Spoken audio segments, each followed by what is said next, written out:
I am now going to tell you about a thing. Do you like things? Well then, you're in luck because I have at least one thing to tell you about. I don't normally make videos like this, but this is something that could be interesting for the future of TF2 and could have some potential, so I wanted to make a quick video about it. Faceit is doing casual TF2. I'm sure many of you have heard of Faceit. It's an online platform that people use for competitive matchmaking in games like CSGO, League, Rainbow Six and Dota. It kind of functions as a lobby and a ladder system with its own skill-based matchmaking. And players can also earn points that go towards rewards, often with real monetary value, such as hardware or in-game items. And they've also been involved in setting up a bunch of leagues for some of these games. And according to the wiki, they currently have 15 million users. But now they are turning their attention to TF2. They've been involved in TF2 before, but more at a competitive level. But this time they're starting off by focusing on the casual format, which is of course much more popular amongst the player base. As I release this video, there will be a blog announcement about this, which I'll add to the description as soon as I have a link. And the closed beta will be starting today too, which runs until the 20th of March, when it then opens up to everyone. Now, I've never used this platform before. I just wanted to be clear that this is not a sponsored video in any way, shape or form. The Faceit team did approach members of the TF2 community such as myself to get our feedback and input on their proposition, and so I would imagine from today you're going to see a fair few videos like this one from other content creators. And I'm not completely naive, they clearly did this to also try and get some of the TF2 community on side, get us excited, and who knows, maybe some of us will make a video about it so they get some free marketing too, but that kind of thing won't work with me. Anyway, so what are they going to do? In their pitch, they say they want to create a better experience for casual TF2 players. They want to empower the community with new tools, and they want to help TF2 return to its former glory. Obviously, at the end of the day, they are running a business, so of course their goal is to increase the size of their player base on their platform. But if they plan to do this by creating a better TF2 experience and by addressing major issues in the game, then that sounds good to me. Now I know what you're thinking. What issues? It's a perfectly functioning game with no problems whatsoever. We'll get to the issues they're trying to address in just a moment, but first let me explain how you actually play a game through their system. You would of course have to create a Faceit account and then log in, go to their dashboard every time you want to play a game and pick at least 3 maps from a map pool that they provide, and it's only 12v12 for the time being, and so a server of 24 people will be filled with players at a similar skill level, and then when it's ready you can jump in. If anyone drops out, spaces are filled with bots, not that kind, but staying until the end of a game is incentivized with additional points. Some of the most interesting features they talked about are of course firstly a decent anti-cheat and anti-bot system,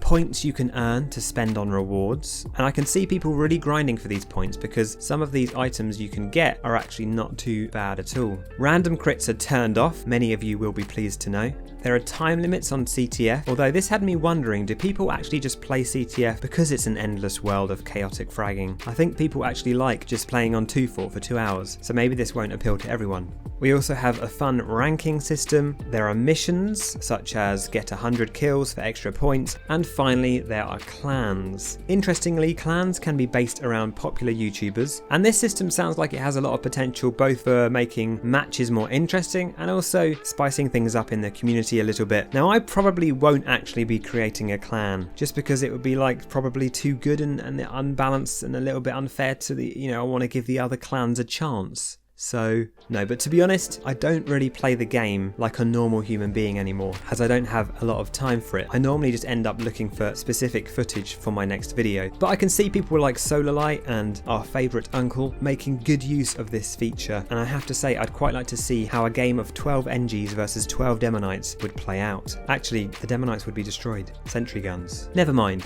So yeah, they certainly have a lot of stuff planned for the game, and I think it's going to be really interesting to see if TF2 players start to take interest in the platform. There were just 2 slides from the research that they presented to us that I thought were particularly interesting. Firstly, this one where they asked players about problems they were facing in the game. Yep, you guessed it, bots and cheaters go brr. The second item was games not being balanced, which isn't too much of a surprise either. And then we have random crits, which for some reason I found quite funny, and I'll let you read the others if you're interested. They also asked what they liked about the casual TF2 experience, and the responses included it's fast to get into a game, you can choose any game mode and map you like, and they liked the 12v12 format.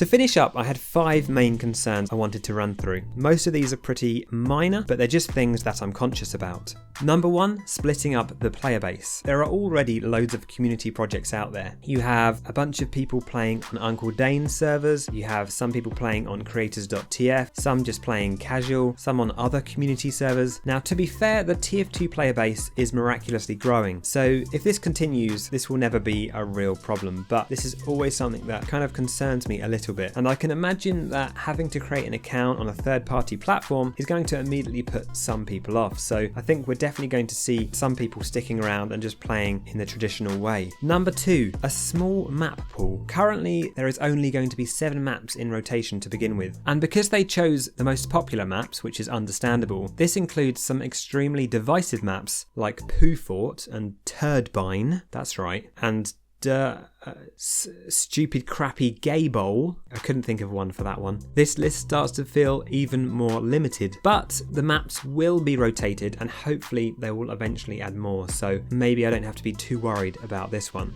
Number 3, wait times. This is always going to be a concern. Right now I can get into a game just in a matter of seconds. If I have to wait, say, 5 minutes, then that's immediately going to put me off, but this is entirely dependent on how popular the platform becomes. Although even with a decent sized community, players will still need to be matched with others of an equal skill level and with people who have selected the same maps. So again, it's going to be interesting to see how this plays out. Number 4, no auto balance or team switching yet, but this is likely to come later down the line. And number 5, bots. Not that kind. Bots will fill gaps when players drop out. Could this be a problem? Surely it's better than an empty slot, but for me, playing with bots, not that kind, always feels a little bit weird, so we'll see. Anyway, I look forward to seeing what happens with this. I tried to give, a fairly unbiased account of my thoughts, despite having been in touch with several members of the Faceit team, but I'd love to hear what you guys think in the comments below. Is this something you think you might try out, or is this not your cup of tea? And if not, why not? Do any of you use Faceit already? I'm really curious, so yeah, let me know in the comments below. But yeah, I think it could be worth a go, and I certainly am tempted to start my 8-year grind for that golden frying pan. Thanks for watching, guys, and a special thank you to all my Patreons. I love you very much, and I'll see you guys in the next video.